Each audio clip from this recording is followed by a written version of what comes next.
everybody. I'm Sean Reynolds from Sportsnet, about to be joined by Ken Wiebe from Sportsnet. Together, we are Kenny and Renny, and this is the Kenny and Renny post-game show after a game that I think some of the people out there, I saw some comments on Twitter and such, they thought that we'd be getting a case of Sean Reynolds brooding pessimism out of that game. And I could understand that because I've talked in the past about games in which I thought the Winnipeg Jets didn't put in an honest effort defensively, games that they were bailed out by their goaltender, games where they used opportunistic scoring to get by. And I think that some people could look at that game and think that was the case. I don't. And there's a number of reasons for that. But I think mostly in the past, what we've seen is Connor Hellebuyck entirely bail out his team.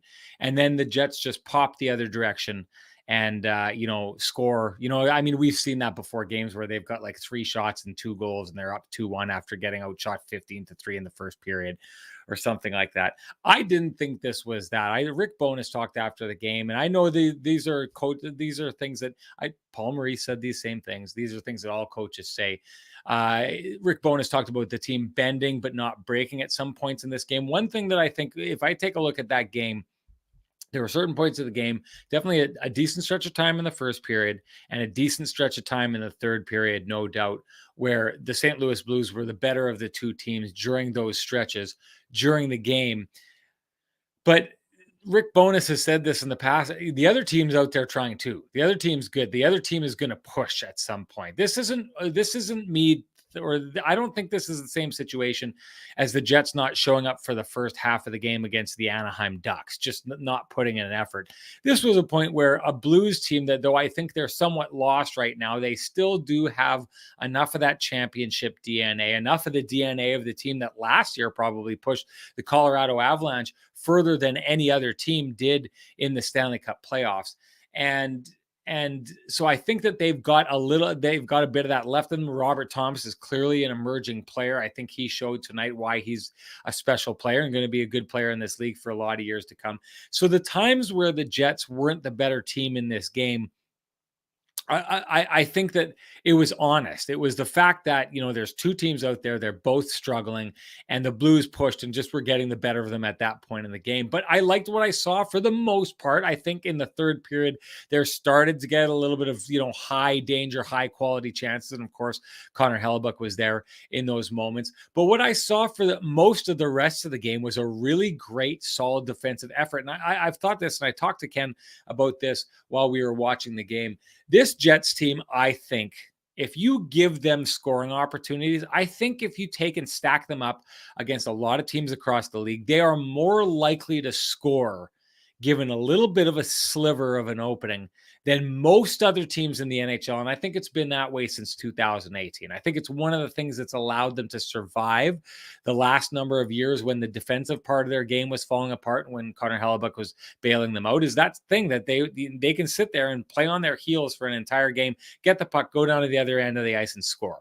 So we saw a little bit of that tonight. I don't mind that. If you're just good, you're good.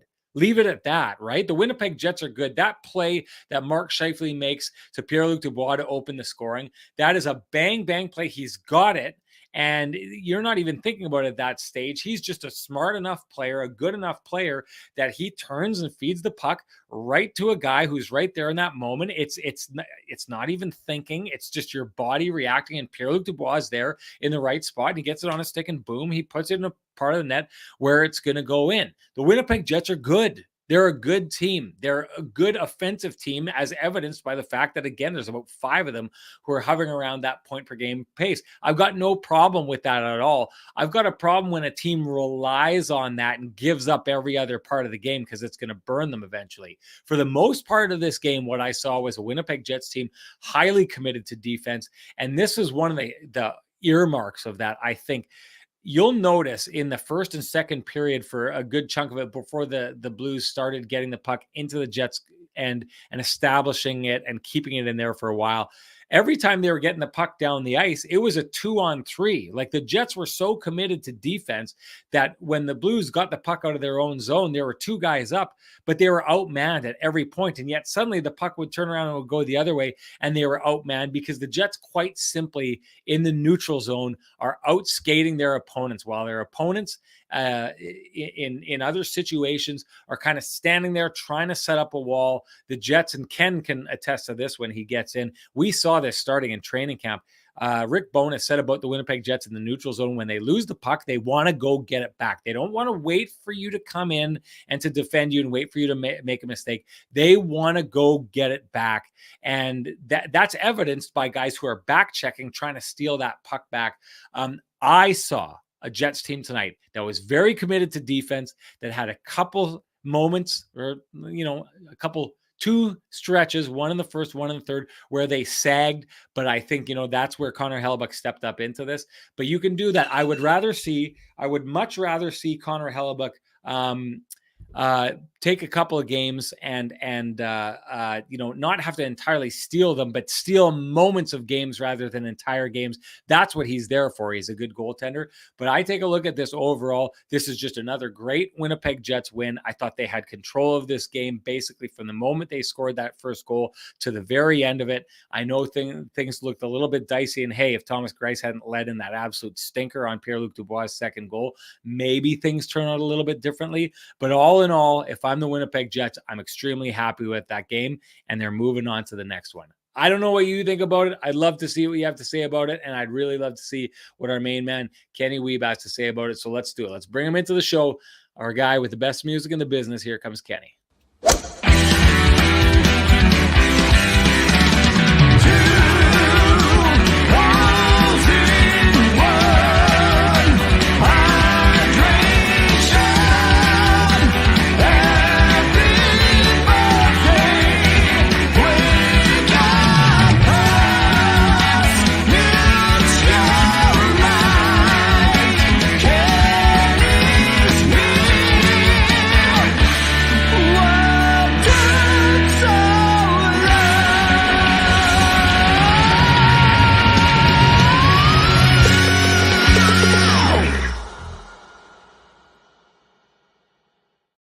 Ken, it's been a while since we've had one of these home and home shows. And by that, I mean, you're at home and I'm at home. I don't mind it. It can be comfy in the confines. I'm sure we'd both rather be in St. Louis fighting off the meat sweats from eating at Pappy's barbecue earlier on. But we got to watch it from the comfort of our couches at home. What did you see when you watched that game, Ken?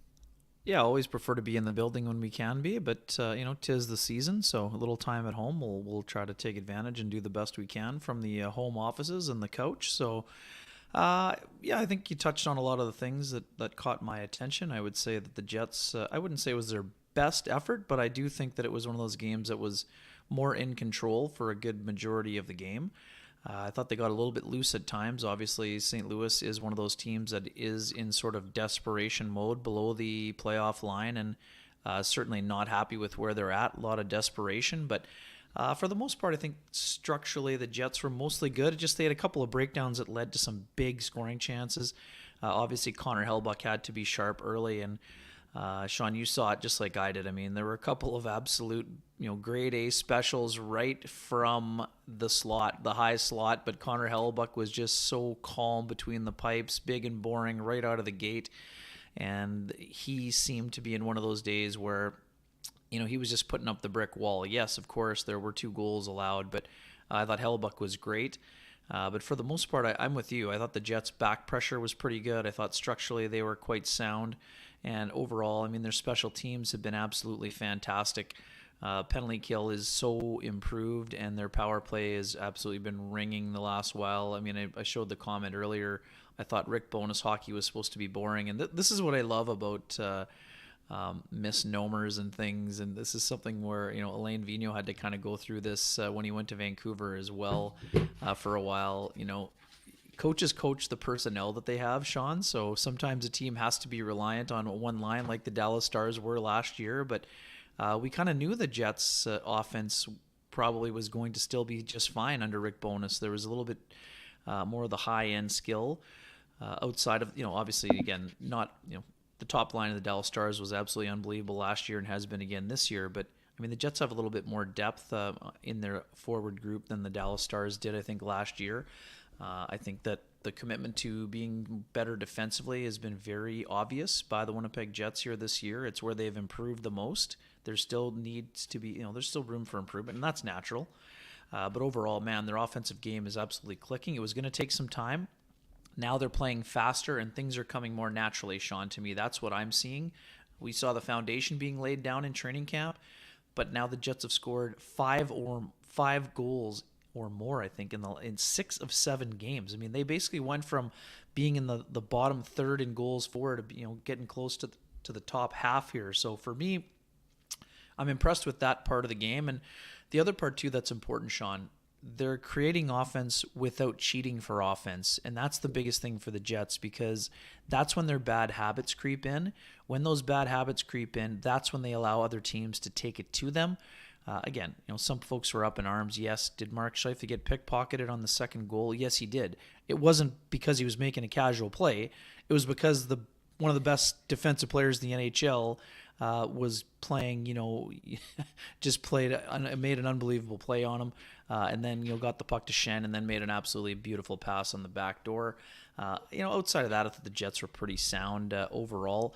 Again, there's always going to be things that coaches want to see better. I mean, they sat back a little bit in the second. They didn't generate a lot of offense, but they came out pretty strong for the most part. And again, the team that lost Sacramento-Line pretty early in this game, I thought that their forwards did a nice job. There was a bit of a hodgepodge when it came to ice time, and the blender was out a little bit too. But to me, the forward group did a really nice job. And we'll dig into the defense. Obviously, there's a couple things in our mind when it comes to the defense, but I thought the defense was overall pretty good as well on the whole. Pretty solid. And at the end of the day, the Jets are 17-7-1, and not a lot of folks not a lot of folks anywhere had that on their bingo card. I loved what Rick Bowness said after the game once again, Sean, about teams are going to be gunning for them, and now we're going to find out how they react and respond to that. This was an important response today. I mean, that's a team that knows how to win. They're in a really tough spot. They've been very inconsistent.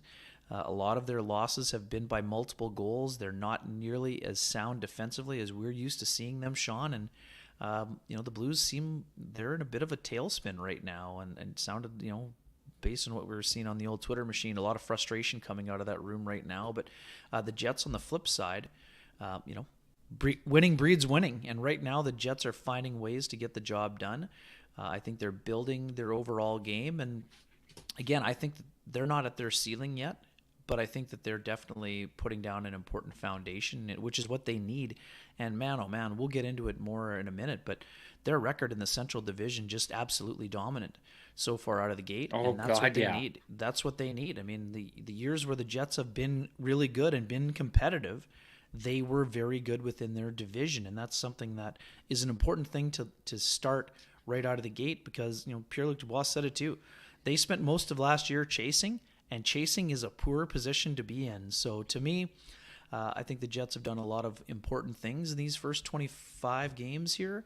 But, again, lots of work to be done. But boy, oh boy, they look like a team that is playing the game the right way and really doing some impressive things. Now, we'll see how they play tomorrow. It's another important game against a team that is near the bottom of the NHL standings. They've been really good in the majority of those. We know they had a misstep against the Columbus Blue Jackets recently. But overall, they beat the Blackhawks 7-2 the last time they went in there on a Sunday night. They're going to have another start from David Riddick, I would expect. You're going to see Sam Gagner back in the lineup, Sacramento line, and obviously, Sean, I mean, you said it to me right away. That's got to be a separated shoulder. Or collarbone, one or the other, probably separated shoulder, just based on how he was hanging on the left there. Yep. You go ahead. You have a little more history on that side than I do with the shoulder. Well, I mean, I've been on the other side of that, but I mean, I'll say it almost every time. When you see a guy heading off the ice, tilting this way and holding the shoulder down, usually you'll see it kind of highlights it and makes it look worse than it is. But in that situation like that, that's the body's natural reaction when the arm, the shoulder is out of the joint, right? It hangs down. Oh my goodness, here's twice in a row here. Alarms Team everywhere. fine.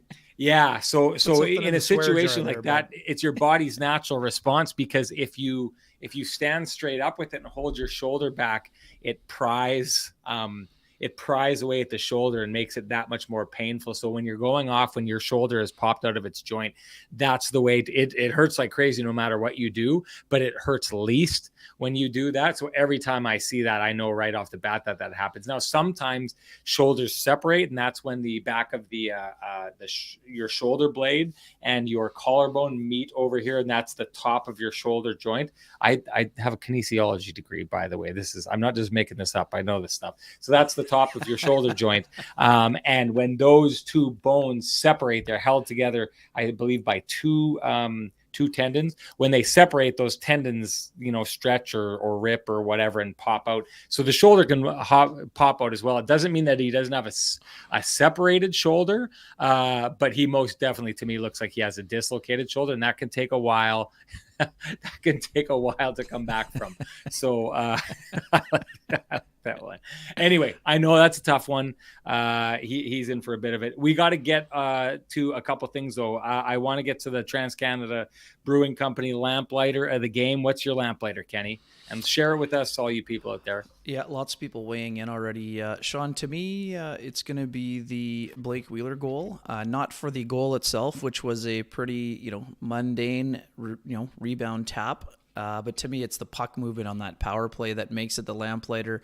Just an incredible sequence. Scheifele moving. They had a one-timer on the backside for Kyle Connor. Great retrieval, and then to the naked eye, it looks like a no-look blind pass by Kyle Connor. He knew Pierre-Luc Dubois was there. Otherwise, he's not making that play. If you think for a second that he didn't see him, you're not paying attention. Great job by Connor to get it across to Scheifele for the one-timer back, and then there's Blake Wheeler there for the rebound. He got it up top to Morrissey, and then man, oh man, this is what we've been talking about for weeks. When the Jets' power play was struggling, they were way too static. They were not moving. We had all kinds of movement from the Jets' power play this evening. There was great motion. Brad Lauer's been talking about it a lot, Sean, about getting that motion into their game. The motion was on full display on that one, and man, boy, oh boy. Yes, sorry, it was Dubois straight across to Scheifele for the one-timer. He didn't get it up to Morrissey that time, and man, oh man, that's Wheeler's 8th of the year, and three-pointer for Dubois. Scheifele gets his 600th NHL point. All of the movement, all of the passing, all of the getting to the net, and the cleaning up of the loose change, as Paul Edmonds likes to say, that's the Lamplighter for me. And hey, just so everybody out there knows, if you want to jump in on the Lamplighter, you can do anything. You can use it to take a shot at me like Ryan Friesen is doing here, saying Lamplighter is Rennie's biased with the Avs. He won't admit they are not God's team. Ryan, I know what you're trying to do here. You're trying to enter yourself to win a Frosty Delicious 8-pack of Lamplighter Amber Ale. And you've done it, my friend. You're popped in there. And hey, I got to say this. If you want in on this, you do what Ryan Friesen just did. You can trash me if you want. I don't care how you do it. All you got to do is give me your Lamplighter of the game, and you are entered, my friends, for Trans-Canada Brewing Company's 8-pack of Frosty Lamplighter Amber Ale, the nectar of the gods. And if you can't wait for us to hand it out to you, head on down to Trans-Canada Brewing Company, go to their tap room at 11290 Kenniston. I'm heading there this Saturday, getting down there. The kids, I told you, went down there. The kids love the pizza so much, and the one kid wasn't there and demands we go back. So we'll be back there on Saturday. Looking forward to going down. It's an absolutely gorgeous space. And since we're talking about the Lamplighter, I got to say this. We've said this. All we need to do is see your Lamplighter comments. You can leave them in the chat room here, like so many of you do. You can leave them in the YouTube comments afterwards, like a lot of people do. We grab those. You can send them to us personally. We get them personally. Can even get some people texting them, and as do I. But Ken gets personal texts, and one of those personal texts, that Ken was a DM. sent it to me under the wire. It's a DM. Oh, it's a DM. Oh, he's well. Paul Cadeau he's playing by the rules. slid into Kenny's DMs with his Lamplighter, and Paul Cadeau won the lottery. If you want to know how I do this, everyone who goes in, I write out the names down on a long list. I count the names and I go to a random number generator on the internet in between one and however many people entered. And I click the button, I spin the wheel, and it landed on Paul Cadeau, who slid into Kenny's DMs and now is going to have to go slide down into the Trans-Canada Brewing Company to pick up his 8-pack. Paul Cadeau, I know you've been sliding into Kenny's DMs. Cadu, no? What's that? Cadu? Cadu, not Cadeau. Cadu. We'll see. He'll straighten this out. He'll straighten this out. He'll probably text you to let you know. But Paul, you got to slide into my DMs. Go to @SN Sean Reynolds. Leave me a message. I need your real name. I think it's Paul Cadeau. I don't know. You can set me straight on that. And I need an email to send you the voucher for you to claim your frosty, delicious Trans-Canada Brewing Company Lamplighter Amber Ale. Congratulations to you, Ken. Let's move on and get to the Johnston group. Got you covered. Play of the game. Yeah. Can I do this one? I'll have a. You go ahead and you go for it. No, you go ahead. I think I texted it to you, so you go ahead. You texted it to me. Oh, maybe I didn't. Maybe it was. I thought I was sending it to you telepathically. You just go. Just go. To me. Again, it's an empty net goal. He doesn't end up on the score sheet. To me, it's the seal played down low by David Gustafsson. When the Jets, again, are under siege during a 6-on-5 and people are wondering if they're going to give up another goal. We talked about it the other day. Dylan Sandberg made just a simple chip off the glass to Adam Lowry for the empty netter. This time, David Gustafsson wins a battle down low. David Gustafsson is on the ice with Blake Wheeler and Cole Perfetti. Those two guys connect for the empty netter. But what a great job by David Gustafsson being on the ice in that situation, having the trust of his head coach, but being in the right place as he is so often. David Gustafsson not putting up a lot of points, but doing an excellent job of continuing to build trust in his coach. I thought when the Jets kind of went down to 3 lines, I thought I would have liked to have seen Gustafsson a little bit more, to be quite frank. But he's just continuing to build and build and build. And boy, oh boy, what an excellent job David Gustafsson is doing. To me, it's another one of those under-the-radar plays by Gustafsson. That is why I chose him for the We've Got You Covered play of the game. Okay, I want to talk more. I want to talk more about him later on. He's worth having a conversation because boy oh boy has he been impressive. I want to throw mine out, and someone touched on it here. I didn't save it, so I don't have it sitting there right there. But I love the when Mikey Asamont takes the hit from Shen, which I think was a clean hit. I was wondering if it was a hit. What's that? Left his feet. Or do you think it was just so awkward that it looked like he left his feet because he kind of missed him? Or well, I don't know how he left his feet because he had to bend down to get to him because Mikey Asamont kind of bent down and he turned this way. I at first glance, I thought that's a headshot, right? And I don't know if you noticed this, but on the bench afterwards, Mikey Asamont's got like a big red patch on his face. So something contacted his face and gave him a little bit of, it looked like jersey burn to me. But on the replay, what I see is that Mikey Asamont bends down at the last second, sees him coming and turns like this and shields with his shoulder, and Shen's contact is made on the shoulder. Yeah, I didn't think it was a headshot. I thought it was charging, but I mean, I don't think it was an obvious penalty. I just don't know. He kind of left his feet kind of awkwardly. Charging, it was just a weird play. Charging to me is when you're like leaving the feet driving up into the player. And sure. I don't know how he can because Mikey Asamont, 1 is shorter than him, and 2 he's bent over. So to charge the guy in a situation where like even if his feet left, it's not like he's throwing himself up into the air. I don't know. I'd have to take another look because I didn't notice the feet, to be honest with you, Ken. So you may be right here. From what I saw, though, I thought it was a clean hit. I think the guys on the broadcast did a great job of talking about Mikey Asamont being like okay with the hit as well, and kind of sending the message to Brendan Dillon. Don't worry, it's not worth it. You don't need to do it in this situation. I just love that even if Brendan Dillon isn't running over there and fighting, and believe me, I'm a big believer.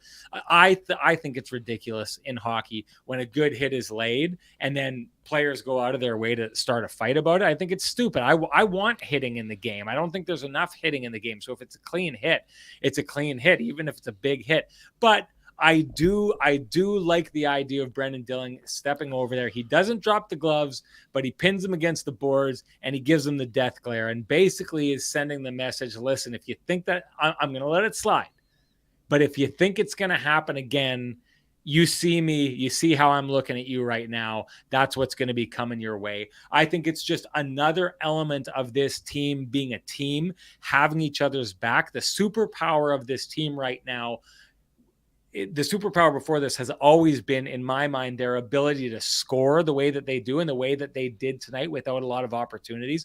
But the real superpower of this team, Logan Stanley talked about in the second intermission, is the fact that they just are constantly playing together as a unit. And I think in order to be that kind of team that does that, you have to be close. You have to be close in the dressing room. You have to be close on the ice. And what Brendan Dillon did tonight for a player who was a Manitoba Moose player, he's not one of the Jets' best players, and I'm not saying he's one of the worst, but he's a guy who was not an established NHLer. He didn't make the Jets out of camp, and yet Brendan Dillon is going to bat for him. That's how you keep a team close on the ice, off the ice, and for me, I love the idea of that, and that to me is why that was the Johnston Group Got You Covered play of the game.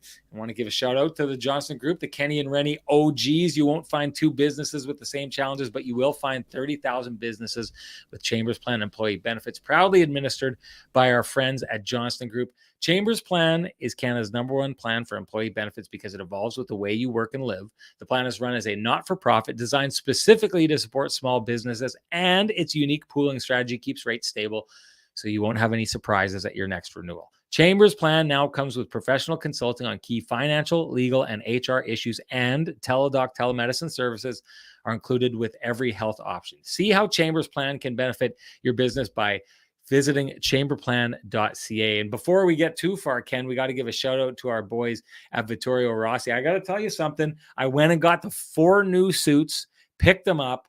Frankie picked out 8 ties for me, 4 different shirts, 4 different suits. I did a thing today where I went and I was like dressing up in them and showing them off to my wife. You know what she said, Ken? She's like, you know what? I'm not saying that you can't pull that off, but these are way nicer than you. Like the clothes look better than you do. Are you sure? You can. You never want to go out if you're trying to impress members of the opposite sex or the members of the same sex, if that's what you're into. You never want to go out with someone who's better looking than you. You want to get the friend of yours who's a step down, right? And I'm the step down from the clothes I'm wearing. That's the problem that I'm having with how good Frankie's making me look. But hey, it's what he does. Head on down to Corden Avenue. Go see the boys at Vittorio Rossi Clothiers. And you too can have a wardrobe that is far nicer looking than you are, just like Renny does, everybody. Don't ever apologize for looking good, okay? That's like the people that are asking the Jets to apologize for having good goaltending. I mean, come on. Exactly.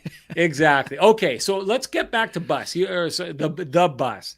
Let's get back to Gus. And here's something, an interesting comment was made earlier on about him being out with the empty net there. And I texted you at that point and I just said, like, he is just so unbelievably smothering. Like, he's a guy, yeah. I think the Jets, they look to me like they're destined for the playoffs. This is a guy that I wouldn't mind. I know Lowry holds that role right now, but I wouldn't mind seeing what David Gustafsson can do against some pretty high-end players and his ability to shut players down.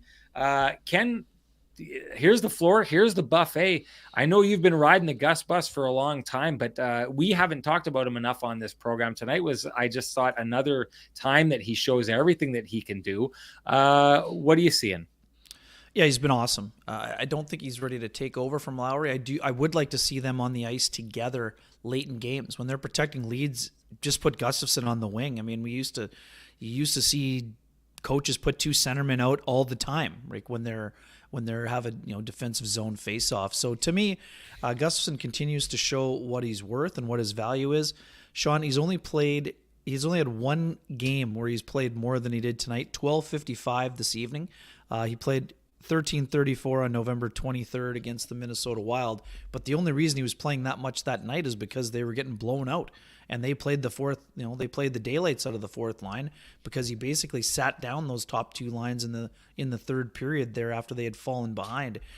So to me, Gustafsson continues to just be so smart. He's become one of the better penalty killers on the Jets. I mean, again, Adam Lowry is one of those top end penalty killers as well. And just a quick one, I don't want to veer off track here, but for the couple folks in the chat said they didn't see the play on Menelainen, it was a fairly innocent play. He was hit sort of from the side by Nico Mikkola. Sean, it kind of went into the boards funny. I think it was just one of those unfortunate, plays. I mean, it wasn't like last year when Mark Scheifele was nailed by Parker Kelly and you knew right away that it was going to be a shoulder injury.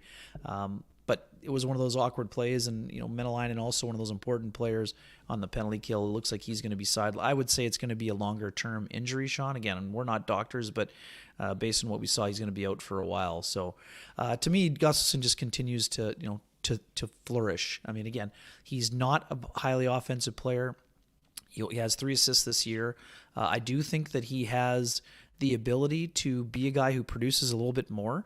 I'm not sure he's going to be a big point producer ever, but he's the kind of guy that constantly makes the people around him better. That's what I'm saying. I mean, Adam Lowry's producing. I mean, he's got a bunch more points. He's on pace to have a career year with the 5 goals already. So for me, I know what you're saying.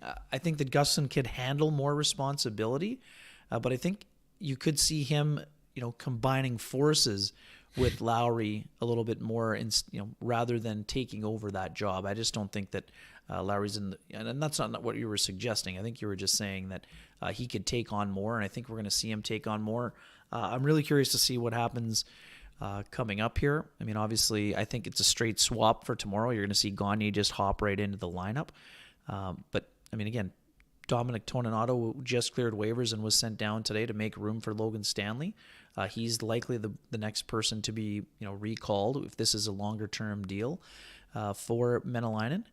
But we'll see what happens in terms of how the line combinations are coming together. And Sean, you talked about it. I mean, Mikey Asamont, I was given my seat neighbor, Scotty Billick, I thought he maybe jumped the gun a little. He said he got the Sharpie out for Mikey Asamont's name. I said, pencil, pen, I would approve of both of those methods of writing.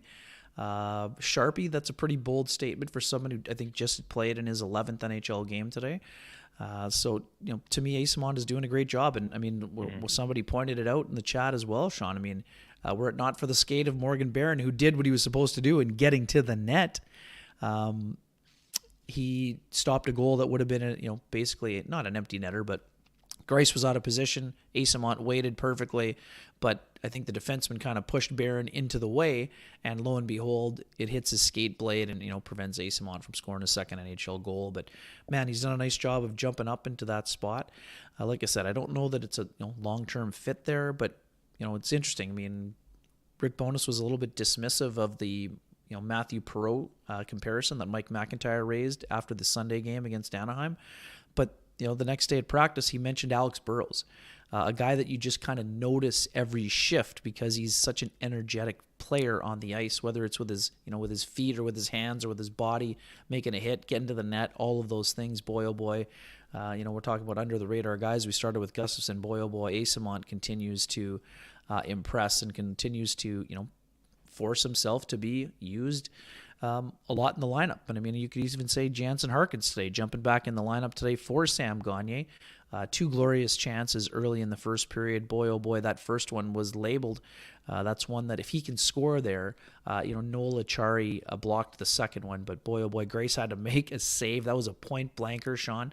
And man, if Harkins scores there, I think you see him get a little bit more confidence. And one quick one, I know you and I texted about this too, and I don't want to really dive into it because he wasn't really a big factor in the game today, but I know we've been talking a little bit about the, middle 6 forward option for the Jets, bigger picture here. And, we differ on when that move should be made, but whenever it's made, if the Blues can't get themselves back into this playoff race in the Central Division, and again, it's still early enough for them to get things turned around, but boy, oh boy, I think Ivan Barbashev would be a guy, Sean, that he would look good on the Jets roster. He brings an element that they do not have a whole lot of.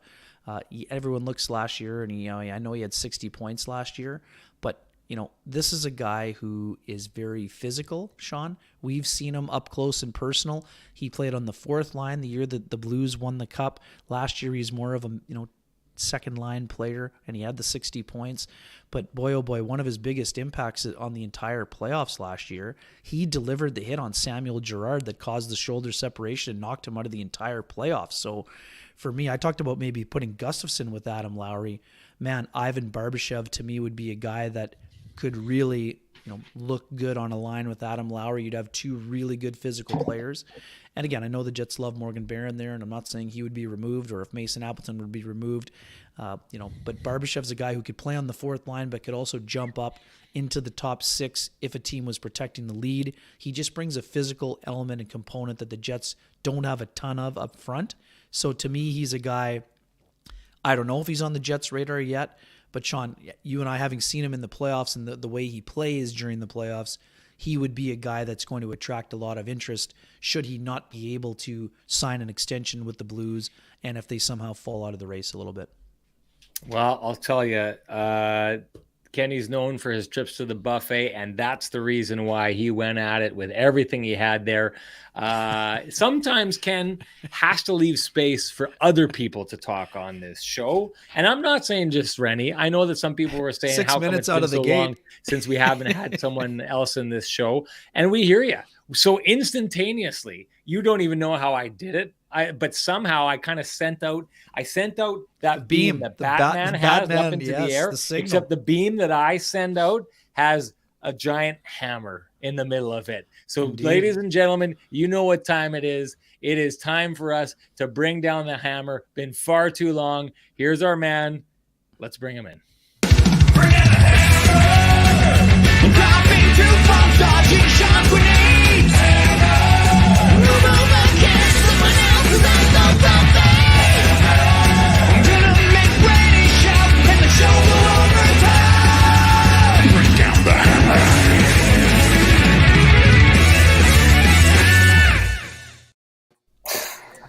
Jeff Hamilton, it is great to see you live from St. Louis. I got to tell you, there's a lot of things that we can talk about in this game, but the most pressing question I have for you, did you get to the Blues City Deli for lunch today?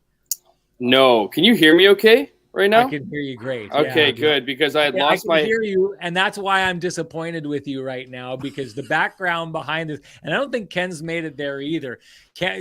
Jeff Hamilton went to St. Louis, I think it was last year. I believe it was last year, and he was told, you have to go to Pappy's Barbecue. It's my favorite stop anywhere in the NHL, the best food out there. But there's another sandwich shop called Blues City Deli in St. Louis that is amazing. Makes the best, and I love a good sandwich. Makes the best meatball sandwich I've ever had before. And I've been trying to get Jeff to go there. He couldn't go there last time because it was closed. I said he cannot miss it this time around, and it looks like he's missed it. Why? What is the possible excuse here, Jeff? You know what? I saw your message on Instagram, and I had this pit in my stomach because there was so much pressure to do. Like, look, man, look, I'm not in the TV business where I show up, say a couple words on screen, get paid the big bucks, throw out my opinions, and then complain that I got to do a post-game show with the best viewers in the country. No, you know what though? You know what you forgot though? And I don't know if you know this, but I went gluten-free. 2.5 months ago. So that's right. This idea of going to a sandwich shop, like my options have been cut significantly, and to go to a sandwich shop, it's just not the same. I didn't even get to Pappy's Smokehouse for barbecue, man. So that just goes to show just how limited I've been in time. I got to do a cool story on Rick Bowness. Shout out to Joe Pascucci, local legend. He tweeted out that 40-year anniversary for Rick Bowness getting his first ever coaching gig with the Sherbrooke Jets, the farm team for the Winnipeg Jets back in the 82-83 season. So I got a chance to write about that. Absolutely hilarious. I'll plug my story. Go check that one out because he was a player coach.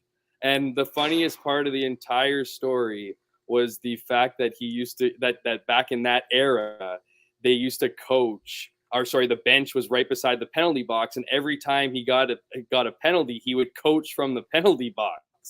And so anyways, it's a good yarn. So go check it out. But yeah, I was just too busy. Otherwise I absolutely would have checked it out, and I'm headed to Chicago for a couple of days now. So if you got any recommendations, let's do it.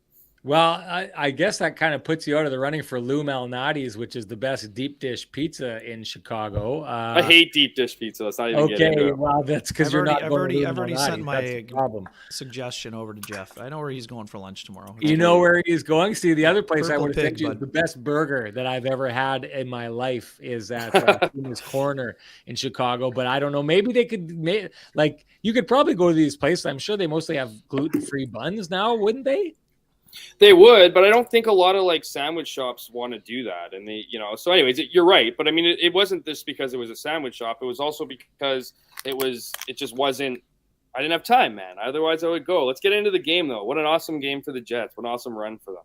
Okay, so I'm going to start here because we haven't talked about it yet, but we got to get into Pierre-Luc Dubois. And Jeff, I'm just going to give you, I've set up the gluten-free option buffet here. I want you to just have a look at what he's done the last couple games, what he's done over the last 7 games, how he's fitting in with this team, how he's fitting in on the power play, how he's fitting in as the guy who, capitalizes and gets a point off of drawing the penalty that leads to that power play that looked absolutely great. What are you seeing from Pierre-Luc Dubois? Oh, I'm seeing a guy who's living up to the heady expectations he set for himself at the start of the season when he sat down with Rick Bowness, and together they came up with the objective of becoming among the best two-way centers in the league. Is he there yet? No. I mean, he's 24 years old. He's got to find that level of consistency, but we're seeing that right now. What's his point streak right now? 7 games, 9 games, or 7 games? 12 points over that stretch. And you know what I think is lost in all this, and something we talked about after the game with him, is that first of all, it's not easy to be a 200-foot player, especially when you put those expectations on yourself, right? You're not going to be able to play that consistent game for 82 games. But he sure as heck through 20-something games here is putting up, an argument that he's capable of finding that consistency. I think another interesting part about his game is he's a big guy. That's not an easy game to play. It's not like he's going around playing perimeter hockey. We've talked about this. This guy's an absolute pest in this league. He gets under everyone's skin. I absolutely love the style in which he plays, and that, he's the kind of guy that you'll punch you in the face and then stare at the referee and not get called. And so, I mean, you look at just the way he's playing. I mean, that is, 200-foot game is obviously, both ends of the ice, but it's an all encompassing effort. And again, I think he looked at his game in against Columbus, didn't like it at all. I would argue that was probably his worst game of the season and one of his worst games in a while here. But overall, I think what you're seeing is a guy who's living up to expectations.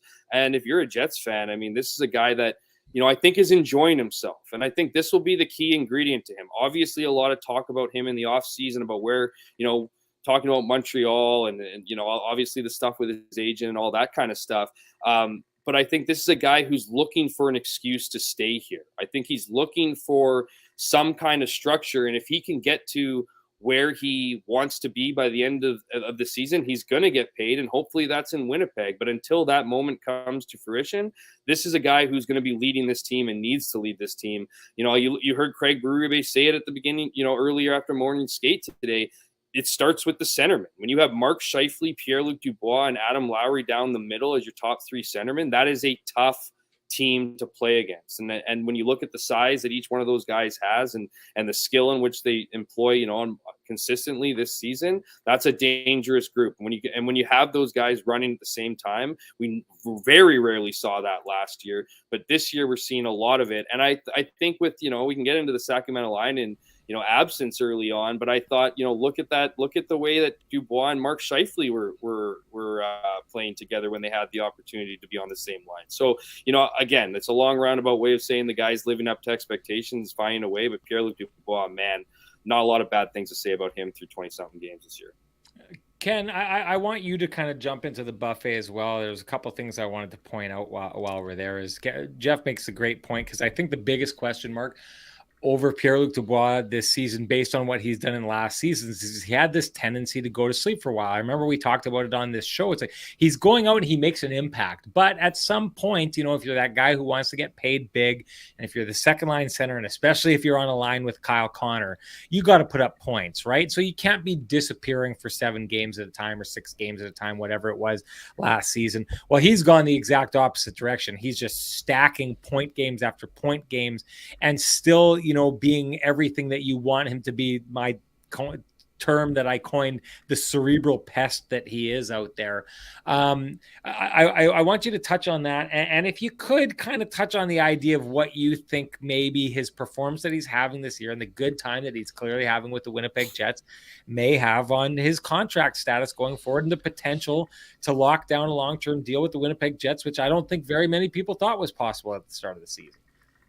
Yeah, I mean, Jeff and I have talked about this, and Sean, you and I have talked about this as well. I mean, at the end of last year, I don't know anybody who would have been in a real mad rush to be signing an 8-year deal, just based on where things were at in terms of the mood around the team. What we know that, you know, Pierre-Luc Dubois was leaned on heavily last year to play an important role, but this year he's taken on an even more important role, and I think that that's part of the reason why. I mean, again, last year I thought that, you know, if you're Pierre-Luc Dubois and you're thinking, man, if I could play with Kyle Connor for the next 7 or 8 years, my numbers are going to continue to be on the rise. I'm going to get paid, and I should be in a place where I could play on a competitive team. Well, last year the Jets didn't prove to be a competitive team. Well, right now that sort of mood has changed. I think all 3 of us were a bit surprised when Pierre-Luc Dubois didn't start the year with Kyle Connor. We know the part of the reason for that. They were trying to make things as optimal as possible for Mark Scheifele, and Mark has gotten off to an unbelievable start. But since Kyle Connor has been, you know, reunited with Pierre-Luc Dubois, they've both taken their games to another level. Yes, some of those points are coming on the power play, but boy, oh boy, that chemistry is back thriving. I love how he continues to engage, and I'm with Jeff. I mean, you know, 2 games where he's, you know, by his own admission, not played very well at all were that game against Columbus and also the game against Vegas. But after those games, he came back and just had an unbelievable stretch. And again, he hates not playing well. He holds himself to a high standard. And like Jeff saw again today in the scrum, he hates talking about himself, basically. He was put on the spot, asked about how he felt things were going, and he basically felt guilty about those 2 bad games that were kind of sandwiched in this long, wide berth of excellent play, which, again, I love that about him as a player, because he doesn't want to just be an average NHL player. He wants to be an elite NHL player, and he knows that he has to stack points. Sean, last year, we talked on the show, he was at a point-a-game pace at one point, and then that pace dipped and dipped and dipped. He still had a great year. I mean, career high in goals and one off his career high in points. So he still had a great year. But if you want to be a $9 million player, you need to be an 80-plus player, right? So now he is on pace to do that, but he's going to have to keep it up for the last, you know, almost 60 games here. And I see a motivated player who knows that he can make an impact in areas other than just scoring. His impact on drawing penalties is obvious, and his ability to get under the skin of the opponent is on display with incredible regularity. And now he's starting to feel like he actually, you know, has an impact on the power play, which he got a ton of points in the power play last year. He's getting a bunch more touches, and he feels like he's a big part of it. And I think he, you know, we've talked about this before. If Pierre-Luc Dubois signs a long-term extension, you know, he's in the mix to be the next captain, Sean. I mean, again, I'm still going to stay with Josh Morris because that was my original pick. But again, if he's a guy that is interested in being around long term, and you know, I would say too, the evidence is starting to show that that would be a possibility. It's not a, you know, it's not a guarantee by any stretch. It'll be interesting to see how things go once January 1st rolls around. Will Pat Brisson engage with the Jets until the off season or during the season? Will they want to wait? I mean, the clock is ticking on Dubois, right, in terms of his future with the Winnipeg Jets. So it'll be interesting to monitor as the year rolls along. But man, I'm with Jeff. I mean, incredible start. And again, there were tons of people who thought he would not be engaged coming out of the year based on the flirtation of the offseason. He put that story to bed immediately, and he's backed it up with incredible play. So I'll say this, and I've brought this up a couple of times, but at the beginning of the season, I did a one-on-one, a sit-down with Pierre-Luc Dubois, and I'd asked him about what kind of hope Winnipeg Jets fans should have about his future in the city, and he said they should have a lot of hope. I was kind of surprised by that. I mean, I think he went out of his way to try and play down, all that had happened over the summer. But I don't think for a second that all the noise that we heard over the summer wasn't true, and that there wasn't hope that he would be getting moved. I don't think it's normal for an agent to come out and talk about how much a player wants to end up somewhere. And what I did do, and I still do think this, coming in the conversation that I had with him, I think he came in with a new media strategy because I think everything that they were doing over the summer was not working. It was creating too much noise and too much smoke. So I think that, he showed up to camp after not talking for a while, and that was the fresh new approach that he was taking.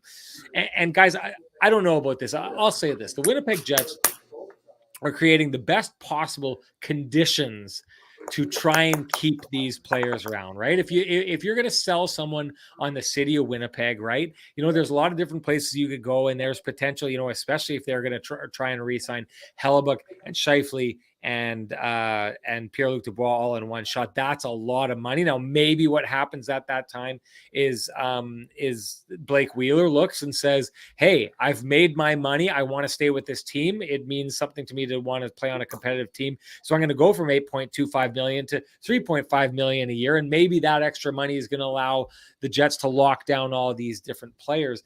But the one thing that I think is interesting is we're sitting here and we're saying, wow, these players are having great seasons, and maybe that's the reason they're going to stick around. But how many players have great seasons and use that to go get paid elsewhere, right? Like, that's the interesting part about all of this is like all these guys are increasing their value. Like Mark Scheifele, I still think the best of him is yet to come. Pierre-Luc Dubois, if he keeps doing this, is going to be, because I mean, how valuable is he just as a wrecking ball? Never mind the fact that if he gets to a point where he's a point a game player, I mean, how valuable is that? And Connor Hellebuck is back to showing everybody that, listen, it's between myself and Andrei Vasilevsky for who the best goaltender in the world is. And there's no question or debating that. So if you want to pay me, you need to get close to paying me best goaltender in the world money, right? Like, he could go do that. So that I wonder about that. But I will say this, and going back to that, and I wanted to kind of take this in a little bit of a different direction and get your guys' opinion on this. But remember last year when the Jets were struggling, I never heard it. I don't know. I don't think you guys heard it either, because we talk a lot behind the scenes about the kind of stuff that we pick up on. The chat room talked about it a lot, though. And I think there was a lot of people who felt that Mark Scheifele last year was having a little bit of an off year. And one of the reasons was because he didn't like the competition that was coming from Pierre-Luc Dubois at center ice. I feel like outside of the dressing room, people were trying to make it look like there was a little bit of clashing of heads, or at least a rivalry there. But boy, oh boy, I know they both play center, so they don't get on the ice very often because they're on different lines, but they do on the power play. Have you seen the chemistry those two have been showing? Like that first goal where Mark Scheifele finds with that bang, bang pass and the bang, bang Dubois putting it in the back of the net. Like, that is a chemistry play that they score on there. And then Pierre-Luc Dubois is in on getting the puck over to Mark Scheifele for the next one. And then if you think back to the last game, like that first goal of the game that Mark Scheifele scores, Pierre-Luc Dubois has it in front of the net. He's got a guy on his back. It's like one of those battles, and he's got the wherewithal to just tap it over to Mark Scheifele. One of those plays where he probably maybe even doesn't see Mark Scheifele. He just kind of knows he's there because there's chemistry building. Are you guys, and I'm going to ask you, Jeff, are you guys seeing what I'm seeing when it comes to this tricky little chemistry that's popping up between Mark Scheifele and Pierre-Luc Dubois? I don't know if I'm as convinced with I just don't think we've seen enough of them together. But I mean, were you referring to the first goal today? Because I mean, I thought that was, like a typical play out front and a guy, in the right position. I mean, whether you want to call it chemistry or not, sure. I mean, it's not chemistry. But I don't know if we've seen enough with them. I mean, certainly on the power. That's a quick little play. Like that's a quick, yeah, absolutely. I don't want to. You're making it sound like a little bit obvious, just a real thing to the front of that. This is a missed net and a guy doing kind of a spin around the back, throwing it right onto a guy's stick. And that, like that, you could, hey, if you wanted to see, I texted Ken this. How many times did we see the St. Louis Blues tonight get a pass to someone out in the slot and he's digging it out of his skates before he can shoot? By the time he does, Hellebuck squared up. Like that is a spinorama pass directly onto the stick of a player who knows it's coming and pops it in the net instantaneously. That puck's not in his stick for more than a second. I don't know. And I guess this is why I'm asking. I'm questioning, is there something between these two players? It's not something that we're ever going to see a whole lot of other than the power play because they're both centers. But I think these two guys are showing a lot of chemistry. And I think a lot of time chemistry shows, how well guys feel about each other in the dressing room. Another quick one just for me here. These are two guys who love to hang on to the puck a lot. So in the offensive zone, they can be very dangerous together, right? So I'm starting to see that chemistry on the power play, Sean, that you're touching on. There have been some nice touches there, but it's interesting. I mean, the reason that they would enjoy playing with one another, and yes, they did when Pierre-Luc Dubois just got here, when he was being used on the wing, is because they both are guys who are, have offensive minds, but are guys who like to hang on to the puck, similarly to Kyle Connor. Pierre-Luc Dubois, more of a straight line player, right? So I do see some of that, Sean, but I mean, again, we've also, the other thing that we have seen is coming out of penalty kill shifts and, things of that nature. You see the power, we would joke about the power hour where they load up that line, whether it's with Connor or Wheeler and Dubois. So they have used those guys just for quick shifts here and there. That's something that Rick Bowness loved doing in Dallas when he was running the bench there. So we got to get a couple more sponsorship things in here. Hit us with that sweet Lou music. Yeah, that's right. For all the folks in the realty space, whether you're looking to buy, whether you're looking to sell, whether you're just curious about what your house is worth or what houses on your area are worth, you can contact our man Lou Ferlin, 204-791-9971, or in the office, Royal LePage offices at 204-989-5000. Lou's a big supporter of the sports scene in this community, and he's just a really exceptional agent. To go along with being just an outstanding human being as well. So for all your realty needs, you can check him out, www.louferlin.ca. You can email him at lou@louferlin.ca. That's LOUFURLAN.ca. And from there, we're going to bounce to our home field dig deeper comment of the show. And you know what? We're going to stick right with what we were just talking about in this situation. Go to Russ Lowen, who says, speaking of Fifi and Dubois, Fifi gave Dubois the jacket tonight. This, I think, is just more of this. This is a recognition from these players. Now, this may be obvious because, I mean, he was the player of the game. He had the 3 points. He's on a heater. But I don't know. I think that there's, to me, I don't know that there ever was. But if there was, and I don't think there was, but if there was a little bit of a rivalry building between the 1A and 1B centers in Mark Scheifele and Pierre-Luc Dubois, I don't think it exists anymore. If it ever did, I don't think it did. I think they're finding a great way to coexist, and not even a great way to coexist. I think that when they get on the ice together, they're making stuff happen, and I think it's impressive stuff.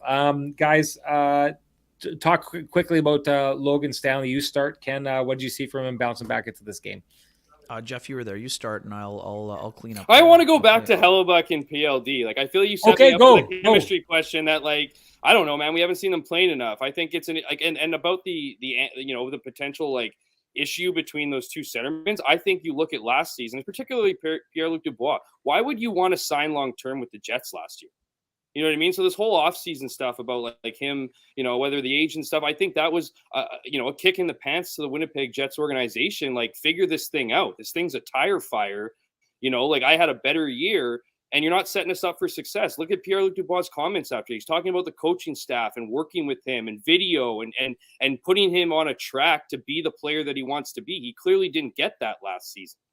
So, like, I mean, I don't know. Like, I don't, and Mark Scheifele, I mean, we all know the issues with Mark Scheifele last year. He didn't have a good rapport with Paul Maurice, and they weren't, and then Dave Lowry came onto the scene, and I think Dave Lowry came from the Paul Maurice camp, and they're just, it didn't work out. And now you have Rick Bowness working with him and making him feel like part of the thing. And I had to answer a question on here because, to one of the people, I think Pierre-Luc Dubois actually has a good shot of staying in Winnipeg. I don't, I think he's at a pivotal point in his life, though, that I think that potentially is going to hurt him. I went on the chat because I wanted to get my Oh, you opinion. did? Oh. Answer someone's opinion. I felt thought that was someone you asked me a impersonating you, so I pulled it out of there quick. seconds and then went and talked again forever. So like, you know, like I felt like, you know, like at the idea of, you know, I think it's going to be tough to bring Connor Hellebuck back.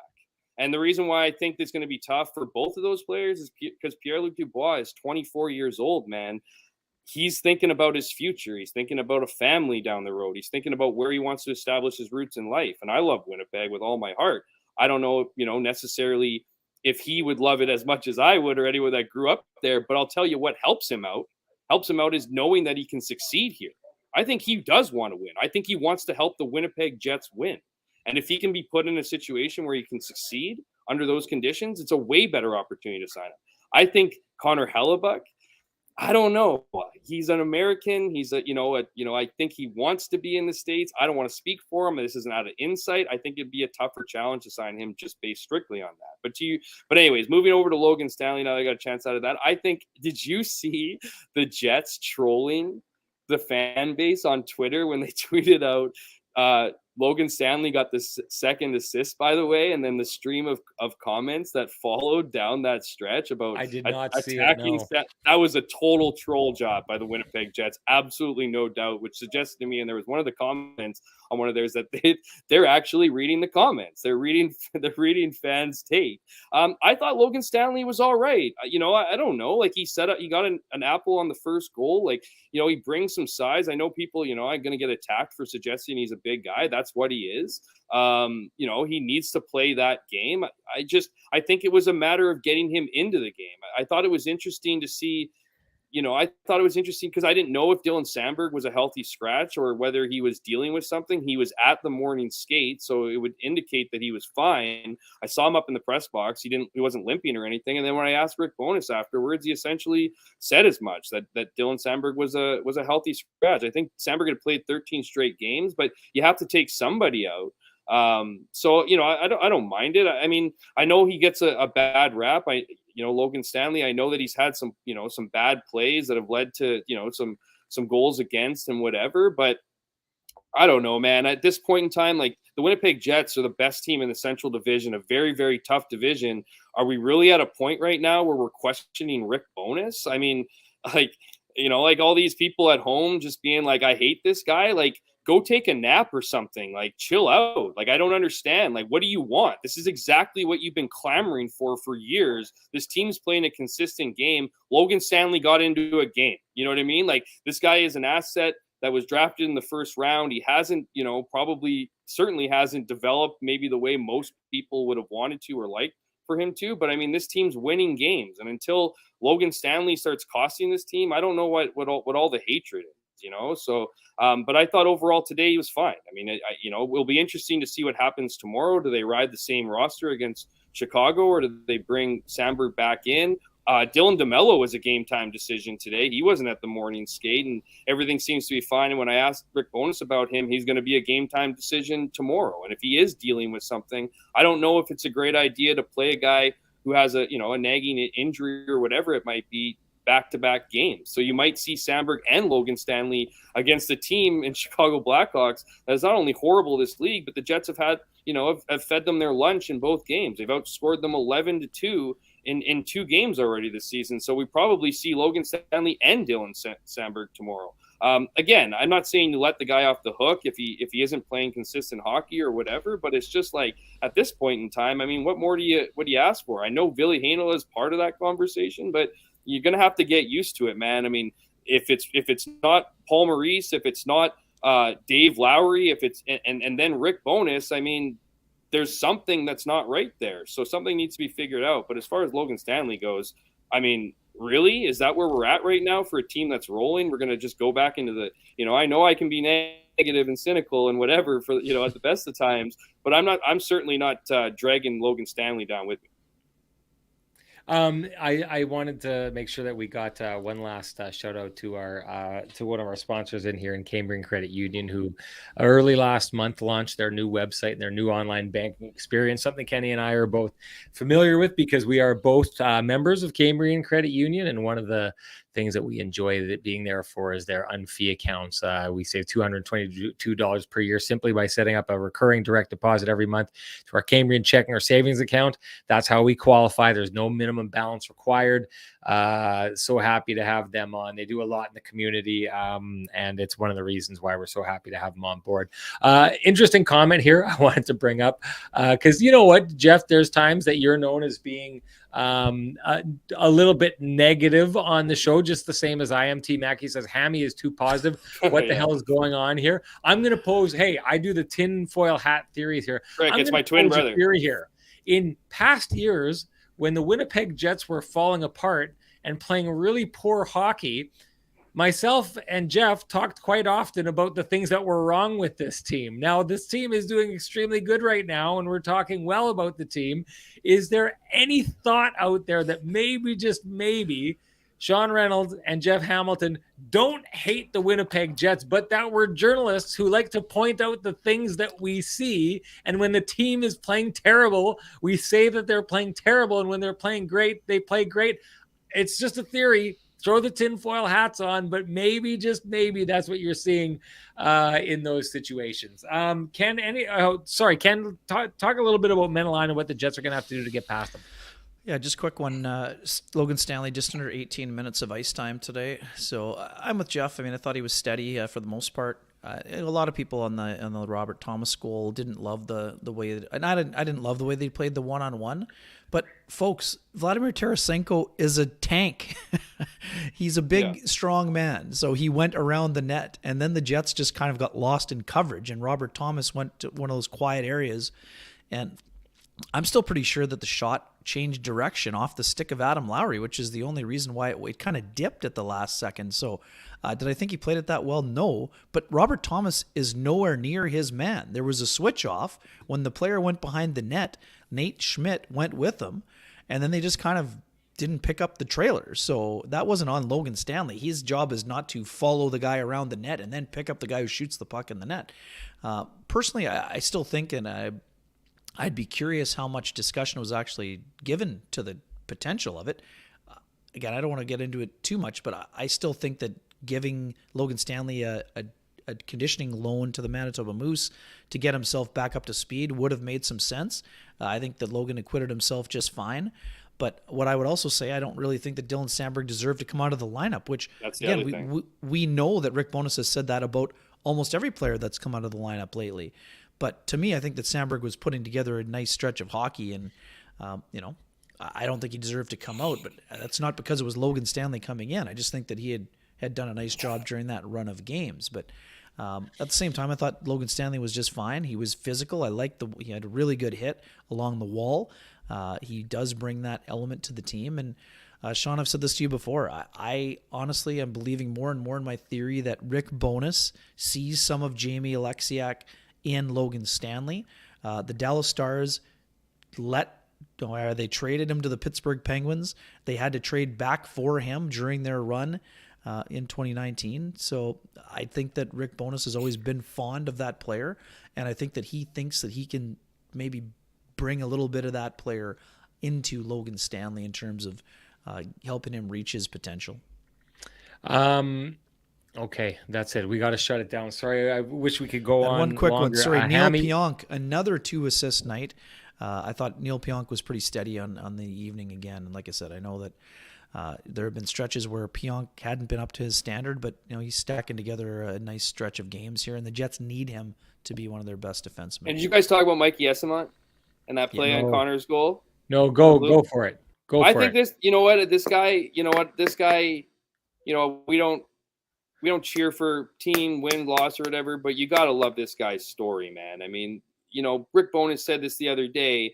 He didn't even know who this guy was. You know what I mean? He didn't, whatever. And he's proven to him why he should be in the lineup. This guy, and I think with Saku going out with the first 5 minutes, you had guys like Mikey Esamont step up, play on several different lines. You had Jansen Harkins play on separate different wings. You had Axel doing the same thing.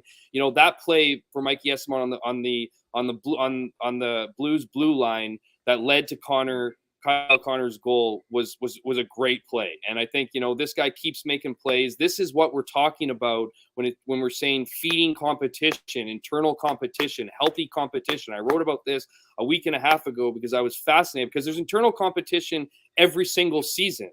But it's just another element of the Rick Bowness effect in creating what is healthy competition. So guys are actually cheering for each other. They're hoping they do well. And it's creating an environment that a guy like Mikey Esimont can come into this dressing room, feel a part of things, and do what he's been doing over the last few weeks that I don't think existed for years here. I don't think this was a breeding ground for guys coming in from the Moose that weren't highly coveted draft picks to come in here and feel like they were part of it.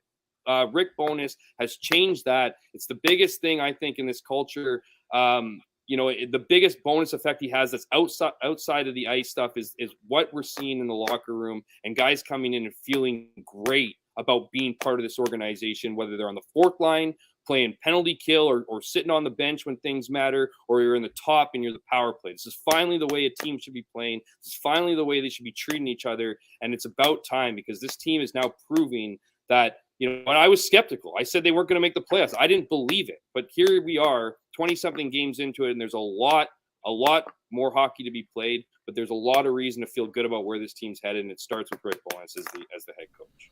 That is a huge. Go on, Ken. No, you go. That's a huge point. That is a really, really good point in the idea that, there's space now. There's space created by a head coach to allow players to do this.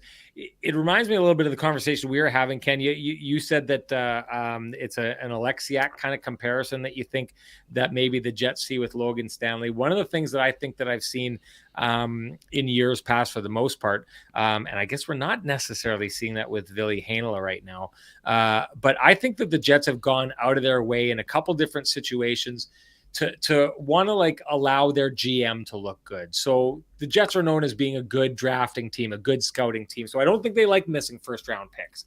And I think that Christian Vesalainen is perfect proof of that. Christian Vesalainen is a guy who got way more opportunities than he deserved. Other players on the team were more deserving of the opportunities he got.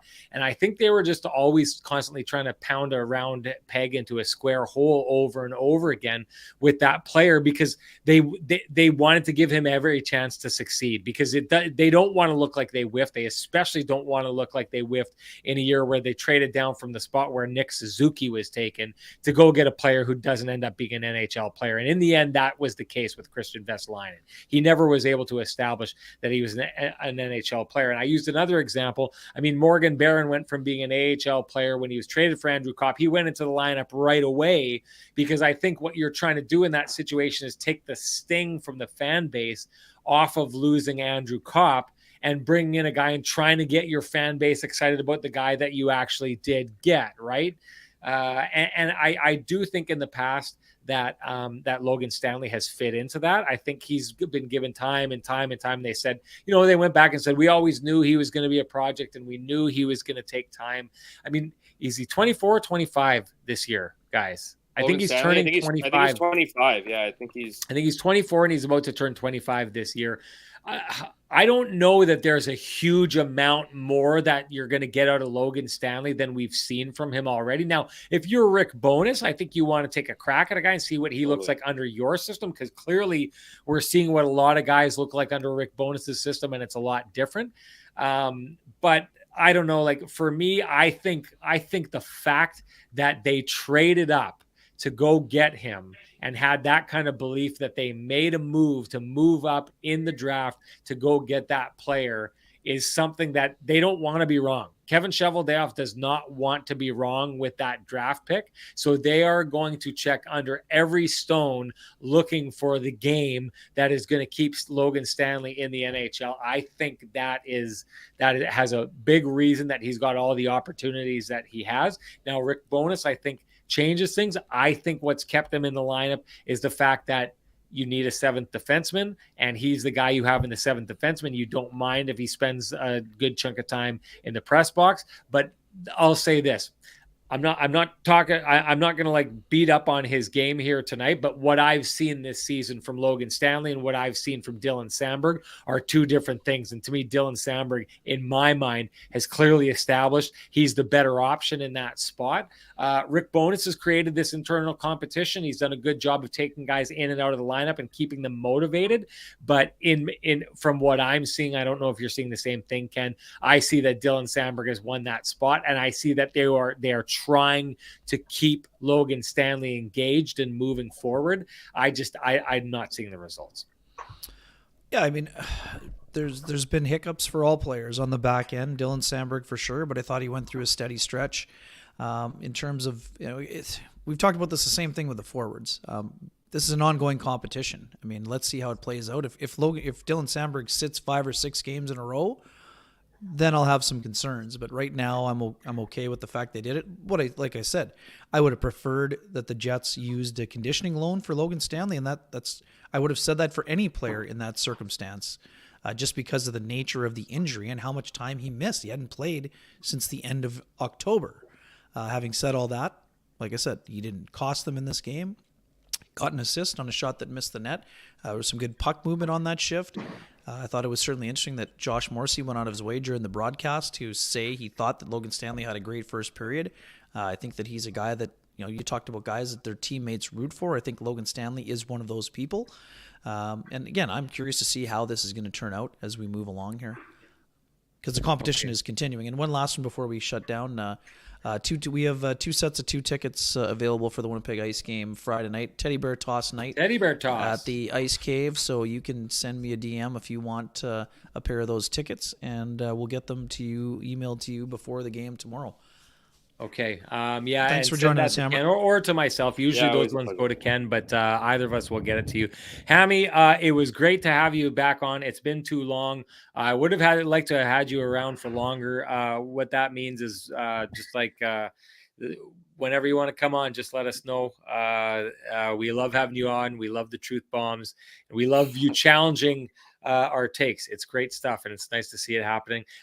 Same thing with the chat room. We love you challenging our takes. It's another hot night for the room here. We're starting to get pretty used to the 300s to high 300s in here. Hopefully that's on its way to the 400s. Before you step out, make sure you drop a like when you're in there. If you haven't subscribed yet, do that so you can get to all of our content here and see us doing our thing. And finally, as I say every time, if you appreciate the conversations that are happening in these spaces, please appreciate our sponsors who are making sure that these conversations stay in these spaces. For us, that's Vittorio Rossi, Trans-Canada Brewing Company, the Johnston Group, Lou Furland, Homefield, and Cambrian Credit Union.